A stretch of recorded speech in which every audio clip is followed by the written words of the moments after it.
आङो जोंनि हानजानि मिरुनि जिल्लानि दखरानि ब्लकनि प्राइमारिनि आरो बुथनि गासैबो वार्कारनिसिम रोजा रोजा साबायखर बावहरबाय।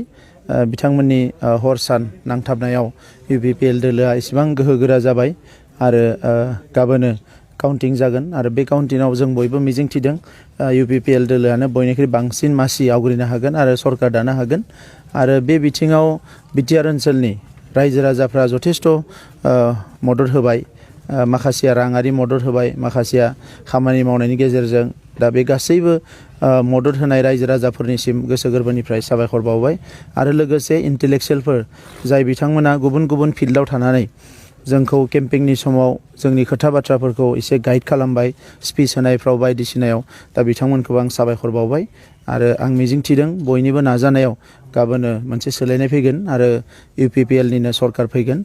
दा बेवहाय बयबो रायजो राजानि गांनाय उखैनाय हास्थायनाय जेंना जेंसिफोरखौ सुस्रांनो UPPLआ खामानि मावनो हागोन, आं बेखौ फोथायदों। मैया सेकेन्ड फेज बिसायख'थियाव गोबां हिंसायारि जाथाय जालांबाय। दा बेखौ आङो दिनैनि समाव कन्डेम खालामो आरो जाय बिथांमोना हिंसानि खामानियाव लोब्बा लादों एबा लाबावनो गोसो जानानै दङ, आं बिथांमोनखौ खावलायो कि हिंसानिफ्राय गोजानाव थानांगो। हिंसाया खहासो लाबोयो, मालाबाबो जौगानाय लाबोआ। दा बेनिखायनो गावबा गावनि गेजेराव बे माखासे दाङाबाजि हिंसाया थांनाय 40 बोसोराव हारिखौ जोबोद खहा खालामदों। दा मैयाबो गोबां न' बुफायनाय बायदिसिना गोबां खामानि मावदों BPFआ, बुलायलायनाय बायदिसिना। दा बेफोरखौ खालामनो नाङा आरो बेफोरखौ खालामोबा हारियासो खहा जायो। दा बेनिखायनो गासैखौबो एसे संजम जानानै दावगालांनो आं खावलायो। मानोना राजखान्थिया अराय समनि थाखाय, बेयो दिनैबो फैगोन, गाबोनबो फैगोन, समफोरबो फैगोन। दा बे राजखान्थिखौ लानानै जाहाथे खुनु गोनो गोथो जाया, बे बिथांनि खोथासो। खिन्थु रायजो राजाफोरनि जि मेन्डेट बेथ' UPPLजोंसो फैदों जों नुनायाव।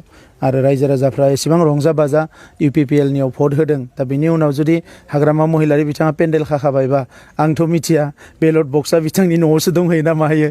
जुदि बेलट बक्सफोरा बिथांनि न'आवसो दङबा जों मिथिया, स्ट्रं रुमाव दङ होननानै जों मिथिगौ। आरो स्ट्रं रुमाव थानाय बेलट बक्सआव बिथाङा बोरै पेन्डेल खानो हानो? दा पेन्डेल खानायाथ' थाखाया बिराद बारा दङखाय खानो हानाय, खिन्थु आदारवाइज बेयो बिथांनि खोथा बियो। Thank you.